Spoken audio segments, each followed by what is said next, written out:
الحمد لله نحمده ونستعينه ونستهديه ونستغفره ونؤمن به ونتوكل عليه ونعوذ بالله من شرور أنفسنا ومن سيئات أعمالنا من يهده الله فلا مضل له ومن يضلله فلا هادي له أشهد أن لا إله إلا الله وحده لا شريك له ولا ند ولا ند ولا شبيه ولا مثيل له وأشهد أن سيدنا ونبينا ومولانا محمدا عبده ورسوله أرسله الله بالحق بشيرا ونذيرا وداعيا إلى الله بإذنه وسراجا منيرا اللهم صل على محمد وعلى آل محمد وبارك وسلم عليه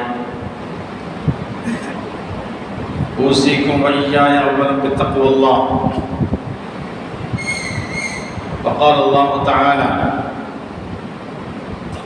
هل ينظرون إلا أن تأتيهم الملائكة أو يأتي ربك أو يأتي بعض آيات ربك يوم يأتي بعض آيات ربك لا ينفع نفسا إيمانها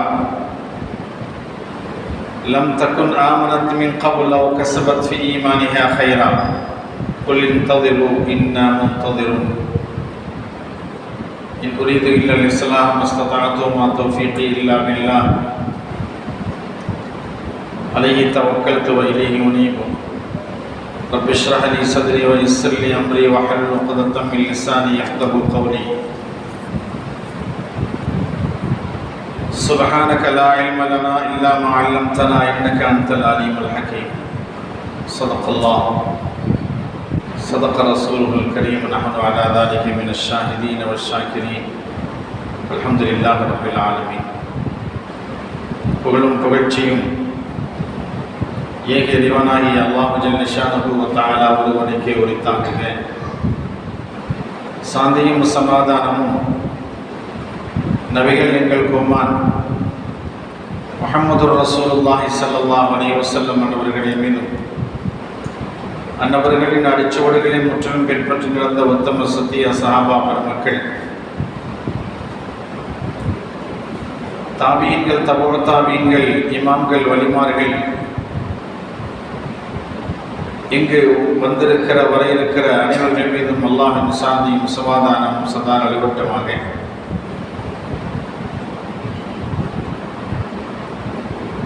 அல்லாஹ் ரசூல் எதை கொண்டு வந்து எப்படி நடக்கச் சொல்லியிருக்கிறார்களோ அதன்படி முழுமையாக நடந்து, எதை விட்டும் தவிழ்ந்து நடக்கச் சொன்னார்களோ அதை விட்டும் தவிழ்ந்து நடந்து இறையச்சத்துடன் வாழ்வதற்கு முதலில் எனக்கும் இரண்டாவதாக உங்களுக்கும் வசியத்தும் நசீஹத்தும் செய்து கொள்கிறேன். அன்பிற்குரிய அல்லாஹ்வின் நல்லடியார்களே, தோழர்களே, சகோதரர்களே, உலகத்திலே வாழுகின்ற எல்லா மனிதர்களுமே செழிப்புடன் வாழ வேண்டும், மன நிம்மதியுடன் மன மகிழ்ச்சியுடன் வாழ வேண்டும் என்றுதான் எதிர்பார்க்கிறார்கள். யாருமே வறுமையில் வாழ வேண்டும் என்று யாருமே நினைத்து கூட பார்ப்பதில்லை. ஸல்லல்லாஹு அலைஹி வஸல்லம் அவர்கள் கூட எளிமையாக வாழ்ந்தார்களே தவிர வறுமையில் வாழவில்லை. ஆனால் ரசூலுல்லாஹ் வறுமை விட்டும் பாதுகாவலும் தேடி இருக்கிறார்கள் அல்லாஹ்விடத்திலே. அல்லாஹும்ம இன்னி அஊது பிக மினல் குஃப்ரி வல் ஃபக்ர். குஃப்ர், ஃபக்ர் இரண்டையும் ஒன்றாக இணைத்திருக்கிறார்கள். இறை மறுப்பும் வறுமையும், இந்த இரண்டையும் ரசூலுல்லாஹி ஸல்லல்லாஹு அலைஹி வஸல்லம் ஒன்றாக இணைத்திருக்கிறார்கள். ஒரு மனிதன் வறுமையில் வாழ்ந்தான் என்றால் அது வாழ்க்கையாக இருக்க முடியாது. வாழ்ந்து உலகத்தில் வாழ்ந்து பிரயோஜனமும் இல்லை. அதனால தான் ரசூலுல்லாஹி ஸல்லல்லாஹு அலைஹி வஸல்லம் அவர்கள் வறுமையை விட்டு பாதுகாவல் தேடினார்கள். அது மட்டுமல்ல, ஸல்லல்லாஹு அலைஹி வஸல்லம் அவர்கள் இன்னருடைய துஆவிலே இப்லி அன்னத்தை வஅக்னினா அனில் ஃபக்ர், கடனை விட்டும் எங்களை அதை நிறைவேற்றுவதற்குண்டான இந்த பாக்கியத்தை எங்களுக்கு கொடு, ஃபக்ரை விட்டும் வறுமையை விட்டும் எங்களுக்கு பாதுகாப்பு கொடு என்பதாக ஸல்லல்லாஹு அலைஹி வஸல்லம் அவர்கள் துஆ செய்திருக்கிறார்கள். ஆக வறுமை இருக்கிறதே, இந்த வறுமை எப்படி வருகிறது, ஏன் வருகிறது? ஒரு மனிதன் அமானிதத்தை பாதுகாத்தால் இரண்டாம் ரிஸ்க் அவனை இழுத்து கொண்டு வருகிறது. அதே நேரத்திலே ஒரு மனிதன் மோசடி செய்கிற போது அவனுக்கு வறுமையின் பக்கம் கொண்டு செல்கிறது அந்த மோசடி. ஒரு மனிதனுக்கு ஏன் வறுமை ஏற்படுகிறது என்றால் 3 காரணங்களை சொல்வார்கள். ஒன்றாவது, அல்லாஹ் எத்தனை நியமத்துகளை வழங்கி இருக்கிறார். அந்த நியமத்துகளை நாம் அனுபவிக்கிற போது அதனுடைய மதிப்பு தெரியாது. அந்த நியமத்தை எப்போது இழக்கிறோமோ அப்போதுதான் அதனுடைய மதிப்பு தெரிய வரும். உதாரணமாக அல்லாஹ் தஆலா தண்ணீர் இருக்கிறதே பெரிய ஒரு நியமத். அந்த தண்ணீர் கிடைக்காத போது அப்போது நாம் உணர்கிறோம் அந்த தண்ணீரை பற்றி. அல்லாஹ்வுடைய பெரும் பாக்கியம் நமது ஊர்களிலே பகல் பூராவும் தண்ணீர் வந்து கொண்டிருக்கிறது. எந்த பிரச்சனையும் இல்லை தண்ணீருக்கு. ஆனால் இதனுடைய நியமத்தை நாம் இந்த நியமத்தை அனுபவித்துக் கொண்டிருக்கிறோமே தவிர இதனுடைய மதிப்பு எப்போது தெரியும்? இந்த நியமத்தை எப்போது இழக்கிறோமோ, எப்போ தண்ணீர் இருக்கிறதோ அப்போதுதான் அதனுடைய நியமத்து புரிய வரும். சில ஊர்களில் பார்க்கலாம், ஒரு பைப்பு தான் இருக்கும், 50 குடங்களை வைத்துக் கொண்டிருப்பார்கள். பார்க்கிறோம், கீழே நிற்பாங்க. இந்த குடிநீருக்கு தண்ணீர் கிடையாது. அப்படிப்பட்ட ஊர்களும் உண்டு. அல்லாஹ்வுடைய பெரும் பாக்கியம் நம் ஊருக்கு தண்ணீர் பரக்கத்தை எல்லாம் தந்திருக்கிறான்.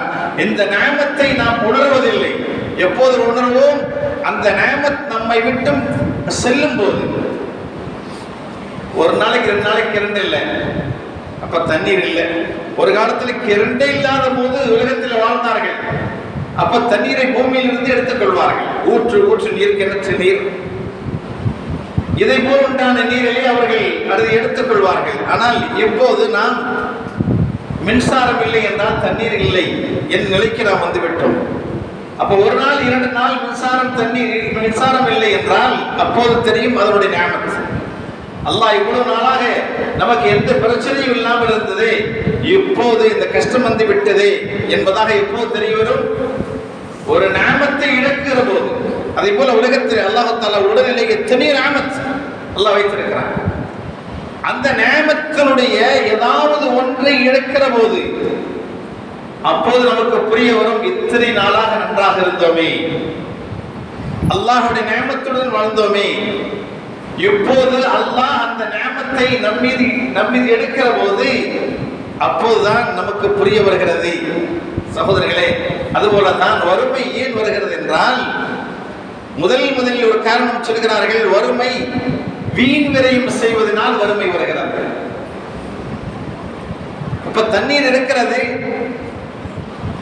எவ்வளவு செலவு செய்கிறோம், வீண் விரயமும் செய்கிறோம். என்ன தண்ணீர் இஷ்டம் போல இருக்கிறது. எவ்வளவு தண்ணீர் இருந்தாலும் தேவைக்கேற்ப உபயோகிக்க கூடாது. அதனாலதான் ரசூலுல்லாஹி ஸல்லல்லாஹு அலைஹி வஸல்லம் அவர்கள் வுது செய்யும் போது ஒரு கை, அதாவது 2 சிரங்கை அளவுதான் வுது செய்திருக்கிறார்கள். இப்படியும் வுது செய்யலாம், இந்த தண்ணீரை கொண்டு வுது செய்யலாம், 2 சிரங்கை அளவு. அதே நேரத்தில் ஒரு மரக்கால் அளவு குளித்திருக்கிறார்கள். ஏன்? ஒரு மரக்கால் தண்ணீர் இருந்தால் கூட அது போதுமானதாக ஆகிவிடும் குளிப்பதற்கு. அப்ப ரசூலுல்லாஹி ஸல்லல்லாஹு அலைஹி வஸல்லம் வீண் விரயத்தை விரும்பவில்லை. ஓடுகிற ஆற்றில் கூட உதவு செய்வதை நிதானமாக உதவு செய்யணும். ஓடுத ஆறு, எப்படி அள்ளி ஊற்றலாமே, தண்ணீர் ஊற்றக்கூடாது. எந்த அளவு உதவு செய்வதற்கு தண்ணீர் தேவையோ அந்த அளவு தான் எடுக்க வேண்டும். அதற்கு மேல் எடுக்கிற போது அது இஸ்ராஃபாக ஆகிறது, வீண் விரயமாக ஆகிறது. வீண் விரயம் செய்யும் போது அல்லாஹ் விரும்புவதில்லை. இன்னைக்கு சாப்பாட்டில் எவ்வளவு வீண் விரயம். ஒவ்வொரு இடத்திலையும் பார்க்கிறோம், வலிமா விருந்து, திருமண விருந்து, மற்ற விருந்துகளில் எல்லோரும் அழைக்கிறார்கள். ஒரு 500 பேர் சாப்பாடும் இடத்திலே 600-700 பேருக்கு சாப்பாடு ஆக்கி வீதத்தை கொட்டுகிறோம். அல்ஹம்துலில்லாஹ் நம்ம ஊர்ல அப்படி இல்லை. சில ஊர்களில் பார்க்கிறோம், சஹன்ற பேரில் 4 பேர் உட்கார்ந்து இருப்பாங்க. முதலில் கரெக்டான சாப்பாடு தான் வரும், எல்லாரும் சாப்பிட்டுருப்பாங்க. ஏதோ ஒருத்தருக்கு தேவைப்படும் கொஞ்சம் சாப்பாடு, கொஞ்சம் சாப்பாட்டுக்கு பதிலாக அவங்க செய்வா சஹன் ஃபுல்லா சாப்பாடை கொட்டிட்டு போயிடுவான். அதுல கால்வாசி சாப்பிட மாட்டாங்க, மிச்சத்தை கொட்டுவாங்க. அல்லாஹ்வுடைய ஒரு பெரிய நிஅமத் அதனுடைய உணவுகளை கீழே கொட்டாம இருக்கணும். இப்போ நம்ம ஊரெல்லாம் ஒரு தட்டையில சாப்பிட்றோம், ஒரு தட்டையில கொடுக்குறாங்க, நமக்கு எது தேவையோ அதை வாங்கிக்கணும், வீண் வரையும் இல்லை. ஆனா சஹல்ல சாப்பிட்ற சுன்னத்து. அதே நேரத்தில் வீண் வரையும் செய்வது ஹராமாச்சு, அல்லாஹ் விரும்புவதில்லை. இன்னல் முபர்ரின கானு இஹ்வான ஷயாத்தீன்ங்கறான் அல்லாஹ். வீண் வரையும் செய்பவர்கள் ஷைத்தானுடைய சகோதரர்கள். இன்ன ஷைத்தான லில் இன்சானி கஃபூர். ஷைத்தான் நிச்சயமாக ரப்புக்கு மாறு செய்யக்கூடியவன் என்பதாக அல்லாஹ் சொல்லுகிறான். இப்ப வீண் விரயம் என்பதை அதாவது ஷைத்தானுடைய செயல். ஷைத்தான் தான் என்ன செய்கிறான்? வீண் விரயம் செய்யுங்கள். அல்லாஹ் நமக்கு கொடுப்பது எவ்வளவு வேண்டாம் நம்ம சாப்பிடலாம். குலு வஷ்ரபு வலா துஸ்ரிஃபு இன்னல்லாஹ லா யுஹிப்புல் முஸ்ரிஃபீன்.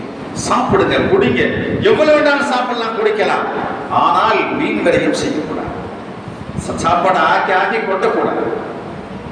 மீதம் இருந்தால் அடுத்தவர்களுக்கு கொடுக்கணுமே தவிர கீழே கொட்டக்கூடாது. ஏன்? பெரிய நிஅமத் அது. அந்த நிஅமத்தை நமக்கு வழங்கி இருக்கிறான். அந்த நிஅமத்துக்கு நன்றி செலுத்த வேண்டும். என்ன செய்யக்கூடாது? தூக்கி கொட்டக்கூடாது. அன்புக்குரியவர்களே, அப்துல் மலிக் இப்னு மர்வான் என்ற அரசர், அவரும் அரசர், அவர் தந்தையும் அரசர், அவர் பாட்டனும் அரசர், அவர் பூட்டனும் அரசர், அவர் முப்பாட்டனும் அரசர், பரம்பரையா அரசர் பரம்பரை. அவங்க பிள்ளைங்க என்ன ஆச்சுன்னா, அவங்க பிள்ளையோட பிள்ளைங்க எல்லாம் மஸ்ஜிதில் நின்று பிச்சை எடுத்தாங்க. ஏன்? அவர் விட்டு சென்ற சொத்துக்களை வீண்வரையும் செய்தார்கள். அதனால் அந்த அரசனுடைய பிள்ளைகளுடைய பிள்ளைகள் எல்லாம் மஸ்ஜிதிலே நான் இன்னாருடைய பிள்ளை, இன்னாருடைய பேரப்பிள்ளை என்று சொல்லி பள்ளிவாசலில் பிச்சை எடுத்தார்கள். காரணம் என்ன? அல்லாஹ்வுடைய நிஅமத்தை அவர்களுக்கு அவர் கொடுக்க போய் அதை வீண்விரயம் செய்ததினால் ஏற்பட்ட விளைவு என்னவென்றால் பிச்சை எடுக்கும் நிலைக்கு ஆளாக்கப்பட்டார்கள். அன்பிற்குரியவர்களே, ஃபுதைல் இப்னு இயாத் ரஹ்மத்துல்லாஹி அலைஹி சொல்வார்கள், நான் ஏதாவது மாறு செய்கிற போது எனக்கே தெரியும் என்கிறார். ஏதோ ஒரு தப்பு செஞ்சுட்டேன். என்ன தப்பு? முதலாவது, நான் வாகனத்தில் சென்று கொண்டிருக்கிற பொழுது எனக்கு ஏதாவது ஒரு பிரச்சனை வரும். ஒன்று வண்டி பஞ்சரா போகும், இல்லைண்டா யார் வண்டியின் மீது மோதி விடுவோம். அப்போ எனக்கு என்ன வரும்? என்ன வரும் என்றால், நாம் ஏதாவது பாவம் செய்திருக்கிறோம், அதனால்தான் நமக்கு இப்படிப்பட்ட நிலை ஏற்பட்டது என்பதாக உணர்வார்கள். இரண்டாவது கட்டம் என்னவென்றால், தனிமையில் பாவம் செய்தல். யாருக்கும் தெரியாது பாவம் செய்தல். நம்ம தனிமையிலே பாவம் செய்வது யாருக்கும் தெரியாது. இதனால் என்ன விபரீதங்கள் ஏற்படுகிறது என்றால், அதான் ஃபுதைல் இப்னு இயாத் சொல்கிறார்கள், நான் தனிமையிலே பாவம் செய்கிற போது நான் உணர்ந்து கொள்கிறேன் இதனுடைய விபரீதங்களை. வாகனத்தில் செல்கிற பொழுது ஏற்படுகின்ற ஒரு விபத்து, இது நான் செய்த பாவத்தினாலே தான் அல்லாஹ் எனக்கு கொடுக்கின்ற தண்டனை என்பதாக விளங்கிக் கொள்வேன். இரண்டாவதாக, எனது மனைவி நல்லதா இருப்பார், காலையில நல்லா பேசியிருப்பாங்க, நல்ல சந்தோஷமா பேசியிருப்பான், மாலையில் வீட்டுக்கு போது கடுகடுன்னு விழுவான். என்ன ஆட்சி என்பது தெரியாது. நான் எதையும் பேசலையே, ஏன் இந்த நிலைக்கு அவருக்கு பேசுகிறார் என்பதை நான் உணர்கிற பொழுது, நான் எனது நஃப்ஸுக்குள் ஏதாவது பாவம் செய்து விட்டேன், அதனால் அந்த பாவத்தின் விபரீதம் மனைவியிடம் பார்க்கிறேன். அன்பிற்குரியவர்களே, அடுத்து சொன்னாங்க, அல்லாஹ் கொடுக்கின்ற நிஅமத்துகளை வீண் விரயம் செய்கிற போது அல்லாஹ் என்ன செய்வான் தெரியுங்களா? அவர் சொல்கிறார், ஃபுதைல் இப்னு இயாத், என்னுடைய வீட்டிலே எலித்தொல்லைகள் அதிகமாக இருக்கும். சாப்பாட்டு பொருளை சாப்பிட்றோம், நம்மளே சொல்றோம், குரங்கு வீட்டுக்கு வந்துச்சு, ஃப்ரிட்ஜில் உள்ள மாம்பழத்தெல்லாம் எடுத்துட்டு போயிடுச்சு, நான் பாதாம் பருப்பு வச்சிருந்தேன், முந்திரி பருப்பு வச்சிருந்தேன், எல்லாத்தையும் தூக்கிட்டு போயிடுச்சு சொல்றோமா? உணவு வகையில் இருந்துச்சு, அப்படி தூக்கி படிச்சு குரங்கு. இதெல்லாம் நாம் செய்கின்ற தவறினால் அல்லாஹ் நம்முடைய உணவுகளை யாருக்கு வச்சிருக்கா பாருங்க. வீண் விரயம் செய்வது அல்லாஹ் விரும்புவதில்லை. இன்னல்லாஹ லா யுஹிப்புல் முஸ்ரிஃபீன். வீண் விரயம் செய்பவர்களை அல்லாஹ் விரும்புவதில்லை. அன்பிற்குரியவர்களே, இதெல்லாம் என்ன ஆகும்? நமக்கு எந்த பிரச்சனையும் வராமல் இருப்பதற்கு என்ன செய்ய வேண்டும்? இந்த ஜும்மாவிலிருந்து அடுத்த ஜும்மா வர நமக்கு எந்த அசம்பாவிதமும் இருக்கக்கூடாது. அதற்கு என்ன செய்ய வேண்டும்? ரசூலுல்லாஹ் கற்றுத் தந்திருக்கிறார்கள். ஒரு மனிதர் ஒரு ஜும்மா தினத்திலே சூரத்துல் கஹ்ஃபை ஓதினார். அடுத்த ஜும்மா வரை அவர் அல்லாஹ்வுடைய பாதுகாப்பில் இருக்கிறார். இன்னைக்கு எத்தனை பேர் சூரத்துல் கஹ்ஃப் ஓதிருக்கிறோம்? சொல்லுங்க பாப்போம். இன்னைக்கு எத்தனை பேர் ஓதிருக்கிறோம்? அது மட்டுமல்ல, சூரத்துல் கஹ்ஃபை வெள்ளிக்கிழமை யார் ஓதுகிறார்களோ அடுத்த வெள்ளிக்கிழமை வரை அவருடைய முகத்தில் அல்லாஹ் ஒளியை தந்து விடுகிறார். அந்த ஒளியாகப்பட்டது அவருடைய காலுக்கு பாதத்தின் கீழிருந்து விண் வரை அவருடைய ஒளி படர்ந்து கொண்டிருக்கிறது. ஆகிரத்திலே மறுமையிலே அந்த ஒளி அவருக்கு பிரகாசம் கொடுக்கும் என்பதாக ஸல்லல்லாஹு அலைஹி வஸல்லம் அவர்கள் சொல்கிறார்கள். எத்தனை பேர்கள் சூரத்துல் கஹ்ஃபை ஓதிருக்கிறோம்? ஒவ்வொரு தினமும் ஒவ்வொரு சூறாக்களை ஓதுவது மிகப்பெரிய நன்மையை தந்து கொண்டிருக்கிறார். காலையிலே சுபஹ் தொழுதவுடனே யாசின் ஓதணும், அதை வழக்கமாக ஆக்கிக் கொள்ளணும். மகரிப் தொழுத பிறகு வாக்கியா ஓதணும். அடுத்து இரவில் படுக்கிற பொழுது சூரத் தபாரக் ஓதணும். இதை வழக்கமாக கொண்டால் அல்லாஹ்வுடைய கிருபையால் வாழ்க்கையில் நல்ல பரக்கத் ஏற்படும். இப்ப வெள்ளிக்கிழமை காலையிலே நாம் சூரத்துல் கஹ்ஃபை ஓதிவிட்டால் ரசூலுல்லாஹ் சொல்கிறார்கள், தஜ்ஜாலுடைய குழப்பத்தை விட்டும் பாதுகாப்பு கிடைக்கிறது என்பதாக. தஜ்ஜாலை பற்றி நூஹ் அலைஹிஸ்ஸலாம் மன்னவர்களிலிருந்து பெருமானார் ஸல்லல்லாஹு அலைஹி வஸல்லம் மன்னவர்கள் வரை பாதுகாப்பு தேடி இருக்கிறார்கள். ஏன்? அந்த தஜ்ஜால் நம்முடைய மனதை குழப்பி விடுவான், வேறு திசையின் பக்கம் கொண்டு சென்று விடுவான், ஈமானை பறித்து விடுவான். அந்த தஜ்ஜால் எப்போது வருவான் தெரியுங்களா? ஒரு காலம் வரும், அந்த காலம் பஞ்ச காலமாக இருக்கும், மழை பெய்யாது, அல்லாஹ் மழையை நிறுத்தி விடுவான். அப்போது என்ன ஆகும்? மக்கள் வறுமையில் இருப்பார்கள், என்ன செய்வதென்று தெரியாது. அந்த நிலையில் இருக்கிற பொழுது தஜ்ஜால் இறங்குவான். அப்போது அவன் சொல்லுவான், நீங்கள் இவ்வளவு வறுமையில் இருக்கிறீர்களே, உங்களுக்கு இப்போது என்ன வேண்டும்? உங்களுக்கு உணவு தானியங்கள் வேண்டும், மழை வேண்டும், நான் மழையை இறக்குகிறேன், உணவு தானியங்களை நான் கொடுக்கிறேன், நீங்கள் எனக்கு செய்தா செய்யுங்கள், என்னை ரப்பாக ஏற்றுக்கொள்ளுங்கள் என்பான். நவுதுபில்லாஹ். என்ன ஆகும் சகோதரர்களே? அல்லாஹ் அவனுக்கு அந்த ஆற்றலை அப்போது கொடுத்திருப்பான். அவன் மழை பெய்யுன்றால் மழை பெய்யும். மழை பெய்தவுடன் பூமியில் தானியங்கள் விளையும். இதை பார்த்த மக்கள் என்ன சொல்வார்கள்? நாம் வறுமையில் இருக்கிறோமே, இப்போது என்ன செய்ய வேண்டும்? இந்த வறுமை போக்குவதற்கு உணவுகள் வேண்டுமே, பசி பட்டினியாக கிடக்கின்றோமே, இப்போது என்ன ஆகிறது? அவனை வணங்கினால் நமக்கு உணவு கிடைக்கும் என்ற நிலை வருகிறது. ஆனால் இதை விட்டும் ரசூலுல்லாஹி ஸல்லல்லாஹு அலைஹி வஸல்லம் அவர்கள் பாதுகாப்பு தேடியிருக்கிறார்கள். 40 தினங்கள் தங்குவான் உலகத்திலே. அந்த 40 தினங்களும் எப்படிப்பட்ட தினங்கள்? முதல் ஒரு நாள் ஒரு ஆண்டுக்கு சமம், அடுத்த 2வது நாள் ஒரு மாதத்திற்கு சமம், 3வது நாள் ஒரு வாரத்திற்கு சமம். அப்போது சஹாபாக்கள் கேட்டார்கள், யா ரசூலல்லாஹ், அந்த முதல் தினம் ஒரு ஆண்டுக்கு சமம் என்று சொல்கிறீர்களே, எப்படி ஐங்காலம் இப்படி தொழுவது என்று கேட்கிறாங்க சஹாபாக்கள். 5 வேளை தொழுதா போதுமா? இல்லை, நீங்கள் நேரத்தை கணக்கிட வேண்டும். ஒவ்வொரு 12 மணி நேரத்திற்கும் 5 வக்தாக கணக்கிட்டு நீங்கள் அதை போல தொழுகையில் நிறைவேற்ற வேண்டும் என்று சொன்னார்கள். அன்பிற்குரியவர்களே, இப்படிப்பட்ட தஜ்ஜால் என்ன செய்வாங்க தெரியுங்களா?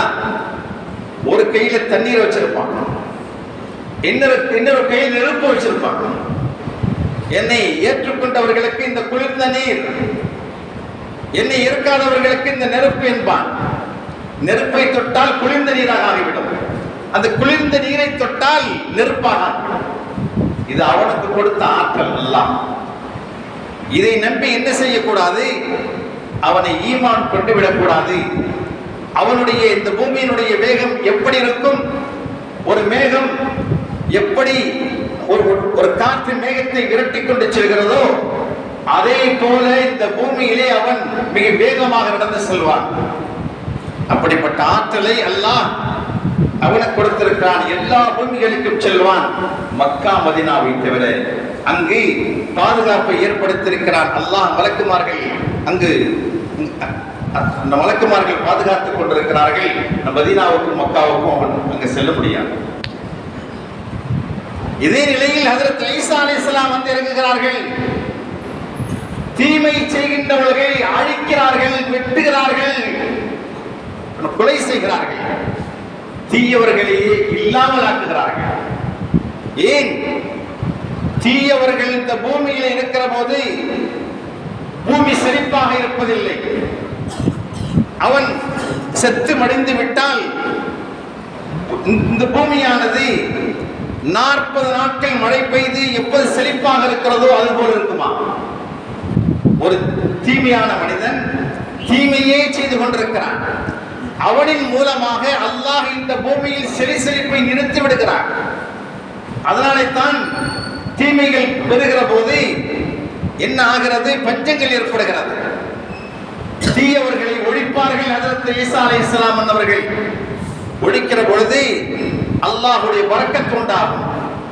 அனைத்து தீய மக்களையும் அவர்கள் வெட்டி குவிப்பார்கள் ஈசா அலைஹிஸ்ஸலாம் அவர்கள். அப்போது இந்த பூமியில் அநியாயம் செய்யக்கூடியவர்கள் யாருமே இருக்க மாட்டார்கள். எல்லாமே நல்லவர்களே மிஞ்சுவார்கள். இப்போது மழை பெய்யும். அந்த மழையினால் பூமி நல்ல பழுங்கி போல் ஆகிவிடும். கெட்டவர்கள் தீயவர்கள் யாருமே இருக்க மாட்டார்கள். பிறகு அல்லாஹ் ஜல்ல ஷானஹு வ தஆலா சொல்லுவான், இந்த பூமிக்கு உனது பரக்கத்தை வெளிப்படுத்து என்பதாக. பூமி பரக்கத்தை வெளிப்படுத்தும். தீயவன் இருக்கிற பொழுது பூமி எந்த செழிப்பும் தராது. மழை மரங்கள் எல்லாமே என்ன செய்யும்? நிம்மதி பெறாது. எப்போது தீயவன் இந்த பூமியை விட்டு இறந்து போகிறானோ அப்போதுதான் அந்த மலை, பூமி, மரங்கள், செடி கொடிகள் எல்லாம் நிம்மதி பெறும் என்றார்கள். ஈசா அலைஹிஸ்ஸலாம் அவர்கள் தீயவர்களை அழித்த பிறகு இந்த பூமி என்ன ஆகிறது? பூமி செழிப்பாக ஆகிவிடுகிறது. மழை பெய்கிறது. அந்த மழையின் மூலமாக பூமி நல்ல பழுங்கி போல் ஆகிவிடுகிறது. அப்போது அல்லாஹ் சொல்லுவான், உன்னுடைய பரக்கத்தை வெளிப்படுத்து என்பதாக. அந்நாளையில் எப்படி இருக்கும் அந்த பரக்கத்? அல்லாஹ்வுடைய பரக்கத். ஏன்னா பூமியில் இருப்பவர்கள் எல்லாமே நல்லவர்கள் தான், தீயவர்கள் யாருமே இல்லை. ஒரு மாதுளம்பழத்தை ஒரு கோத்திரத்தார்கள் சாப்பிடுவார்கள். ஒரு மாதுளம்பழத்தை ஒரு கோத்திரத்தார்களே சாப்பிடுவார்கள். அந்த அளவுக்கு இந்த பூமி பரக்கத் செய்யப்படும். அந்த மாதுளம்பழத்தின் ஒரு தோல் இருக்கிறதே, அதை ஒரு கூட்டத்தார்கள் அனைவர்களும் நிழலிடுவார்கள், கூடாரமாக அடித்துக் கொள்வார்கள். அவ்வளவு பெரிய பழம் அது. ஒரு ஆட்டிலோ மாட்டிலோ ஒட்டகையிலோ பால் கறந்தால் ஒரு கோத்திரத்தார்களே சாப்பிடுவார்கள். அந்த அளவிற்கு பூமியில் அல்லாஹ் பரக்கத்தை வைத்திருப்பான் என்றார்கள். அன்பிற்குரியவர்களே, சூரத்துல் கஹ்ஃபிலே எத்தனை விஷயங்கள் சொல்லப்படுகின்றன. ஹஜ்ரத் மூசா அலைஹிஸ்ஸலாமும் ஹித்ர் அலைஹிஸ்ஸலாமும் ஒரு ஊருக்கு போறாங்க பயணமா. அப்ப அந்த ஊருக்கு செல்லும் போது அவர்கள் பசியுடன் போறாங்க. அப்போ அந்த நாட்டு சட்டம் என்னவென்றால், யாராவது ஊருக்கு விருந்தாளிகள் வந்தால் நமக்கு உணவு கொடுப்பது ஃபர்து கிஃபாயா, நம்ம உணவு கொடுத்தாலும். இவங்க உணவு கேட்கிறாங்க, அவங்க மறுத்துட்டாங்க. அது அல்லாஹ் சொல்றாங்க, ஃபஅபவ் அய்யுதைஃபுஹுமா, இருவர்களுக்கு விருந்து கொடுப்பதற்கு அவர்கள் மறுத்து விட்டனர். அப்ப உடனே அந்த ஊரை விட்டு புறப்பட்டு போறாங்க. செல்லும் வழியில் ஒரு வீட்டுடைய சுவர் இடிந்து விழுந்து கிடக்கிறது. அந்த சுவற்றை ஹிதர் அலைஹிஸ்ஸலாம் அவர்கள் நிறுத்தி வைக்கிறார்கள், செப்பனிடுகிறார்கள். மூசா அலைஹிஸ்ஸலாத்துக்கு கோபம் வந்துருச்சு. இந்த ஊர்ல சாப்பாடே கொடுக்க மாட்டேன்ட்டான், அவருடைய சுவரை போய் நீங்கள் செப்பனிடுகிறீர்களே, கூலி வாங்கியிருக்கலாம் அல்லவா என்பதாக கோபப்பட்டு கேட்கிறார்கள் மூசா அலைஹிஸ்ஸலாம் அவர்கள். அப்போது ஹிதர் அலைஹிஸ்ஸலாம் உங்களுக்கு ஒன்றும் தெரியாது, இது எனது ரப்பு எனக்கு இட்ட கட்டளை. என்ன கட்டளை? இந்த சுவருக்கு கீழே புதையில் இருக்கிறது, அது யத்தீம்களுடைய 2 பிள்ளைகளுக்குரியது. அதை நீங்கள் விட்டு விட்டால் அந்த சுவர் விழுந்து அடுத்த பக்கத்து வீட்டுக்காரன் எடுத்துக்கொள்வான். அதனால் அல்லாஹ் எனக்கு வழி அறிவித்தான், இதை செப்பனிடுங்கள். காரணம், அந்த யத்தீம்களுக்குரிய சொத்து அது. அவர் அந்த யத்தீமுடைய தந்தை சாலிஹான மனிதர். யத்தீமுடைய தந்தை சாலிஹான நல்ல மனிதர். அந்த நல்ல மனிதரின் காரணத்தால் அவருடைய சொத்தை அல்லாஹ் பாதுகாக்கிறார். அதே நேரத்தில் அப்படியே உள்டான், தீய மனிதருடைய சொத்தை எப்படி அல்லாஹ் பாதுகாப்பான்? வீண் விரயம் செய்யக்கூடியவர்களை சொத்தை அல்லாஹ் எப்படி பாதுகாப்பான்? நிச்சயமாக அந்த சொத்துக்கள் அழிந்தே தீரும். வீண் விரயம் செய்யக்கூடியவர்கள் சொத்து எப்படி போதுன்னு தெரியாது, கொஞ்சம் கொஞ்சமாக ஐஸ் கட்டி கரைவது போல் கரைந்து கொண்டே இருக்கும். வீண் விரயம் செய்கிறார்கள். அல்லாஹ் கொடுத்த நியமத்தை புரிவதில்லை. அல்லாஹ் கொடுத்த நியமத்து தான் என்பதை புரிய மறுக்கிறார்கள். ஒரு முறை ஸல்லல்லாஹு அலைஹி வஸல்லம் அவர்கள் சஹாபாக்கள் பேசிக் கொண்டிருக்கிறார்கள், கியாம நாளை பற்றி பேசிக் கொண்டிருக்கிறார்கள், எப்போது வரும் என்பதாக. அந்த நேரத்தில் ரசூலுல்லாஹி ஸல்லல்லாஹு அலைஹி வஸல்லம் ரூமிலிருந்து வெளியே வராங்க. என்ன பேசிக் கொண்டிருக்கிறீர்கள்? கியாம நாளை பற்றியா? கியாம நாள் வருவதென்றால் 10 அடையாளங்கள் இருந்தால் மட்டுமே கியாம நாள் வரும், இல்லைன்னா கியாம நாள் வராது. முதல் அடையாளம், இந்த பூமி ஃபுல்லாவும் புகை மண்டலமாக இருக்கும். இரண்டாவதாக, சூரியன் மேற்கில் இருந்து உதயமாகும். மூன்றாவதாக, தஜ்ஜால் வந்து இறங்குவான். நான்காவதாக, யஜூஜ் மஜூஜ் கூட்டம் வந்து இறங்கும். ஐந்தாவதாக, ஹஜ்ரத் ஈசா அலைஹிஸ்ஸலாம் அவர்கள் விண்ணிலிருந்து வந்து இறங்குவார்கள். ஆறாவதாக, அதிசய பேசக்கூடிய ஒரு பிராணி வரும். அந்த பிராணி பேசும். இதுவரை எந்த பிராணியும் பேசியதில்லை, ஆனால் அந்த பிராணி பேசும். ஆறாவது, நிலநடுக்கங்கள் ஏற்படும். 3 இடங்களில் ஏற்படும். அதாவது அஸ்தகிரி, உதயகிரி, அரபுலகத்திலே இந்த 3 இடங்களிலும் நிலநடுக்கங்கள் ஏற்படும். 10ஆவதாக, யமன் தேசத்தில் கடற்கோடியில் ஒரு தீ கிளம்பும், ஒரு நெருப்பு கிளம்பும். அது மக்களை விரட்டி செல்லும், எல்லா மக்களையும் ஒன்று திரட்டும்.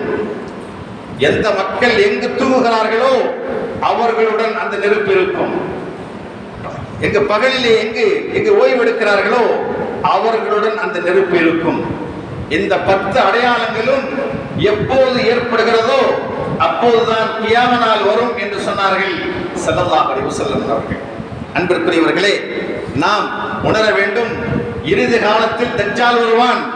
அந்த தஜ்ஜாலை விட்டும் பாதுகாப்பு பெற வேண்டும் என்றால் நூஹ் அலைஹிஸ்ஸலாம் எடுத்து பெருமானார் ஸல்லல்லாஹு அலைஹி வஸல்லம் அவர்களை வரை பாதுகாப்பு தேடி இருக்கிறார்கள். நம்ம தொழுகையிலே அத்தஹியாத்திலே 4 பாதுகாவல் ஸல்லல்லாஹு அலைஹி வஸல்லம் தேடி இருக்கிறார்கள். அல்லாஹும்ம இன்னி அஊது பிக்க மின் அஸாபி ஜஹன்னம், நரகத்தை விட்டும் பாதுகாப்பு கொடு. இரண்டாவது கேட்டார்கள், வ நஊது பிக்க மின் அஸாபில் கபர், கபருடைய வேதனை விட்டு எங்களுக்கு பாதுகாப்பு கொடு. அடுத்து வஅஊது பிக்க மினல் மஹ்யா வல் மமாத், எங்களுடைய வாழ்க்கையில் ஏற்படுகின்ற பிரச்சனை, நாங்கள் மரணத்த பிறகு ஏற்படுகின்ற பிரச்சனைகள் விட்டு எங்களுக்கு பாதுகாப்பு கொடு. இறுதியாக கேட்டார்கள், இன்னி அஊது பிக்க மின் ஃபித்னத்தி மஸீஹ் தஜ்ஜால், தஜ்ஜாலுடைய குழப்பத்தை விட்டு பாதுகாப்பு கொடு. எங்க கேட்டாங்க? அத்தகையாக்களை தரூர் ஷரீஃப் ஓதியதற்கு பின்னால கேட்டிருக்கிறார்கள் இந்த 4 கலிமாக்களையும் சொல்வார்கள். ஸல்லல்லாஹு அலைஹி வஸல்லம் வாழ்க்கையில் எந்த பாதுகாப்பை தேடி இருக்கிறார்கள்? நம்முடைய துஆவிலே இந்த 4ஐயும் அல்லாஹ்விடத்திலே பாதுகாப்பு தேட வேண்டும். அது மட்டுமல்ல, குஃப்ரை விட்டும் வறுமை விட்டும் பாதுகாப்பு தேட வேண்டும். நாம் தேடுகிற பொழுது அந்த வறுமை விட்டும் பாதுகாப்பு கிடைக்கிறது. சகோதரர்களே, அல்லாஹ் ஜல்ல ஷானஹு வ தஆலா இந்த உலகத்திலே வாழுகிற பொழுது அல்லாஹ் ரசூல் எதை நம்மை ஏவி இருக்கிறார்களோ, செய்ய சொல்லி இருக்கிறார்களோ அதன்படி நடந்தால் நிச்சயமாக அல்லாஹ் ஜல்ல ஷானஹு வ தஆலா உலகத்திலே வெற்றி வைத்திருப்பான், ஆகிரத்திலே வெற்றி வைத்திருப்பான். அன்பிற்குரிய பிரியார்களே, எதை கேட்டோமோ அதன்படி அமல் செய்வதற்கு அல்லாஹ் எனக்கும் உங்களுக்கும் தௌஃபீக் தருவானாக என்று கேட்டுக்கொண்டு சிறிய உரையை நிறைவுபடுத்தி விடைபெறுகிறேன். வ ஆகிர் தஅவானா அல்ஹம்துலில்லாஹி ரப்பில் ஆலமீன். அஸ்ஸலாமு அலைக்கும் வ ரஹ்மத்துல்லாஹி வ பரகாத்துஹு.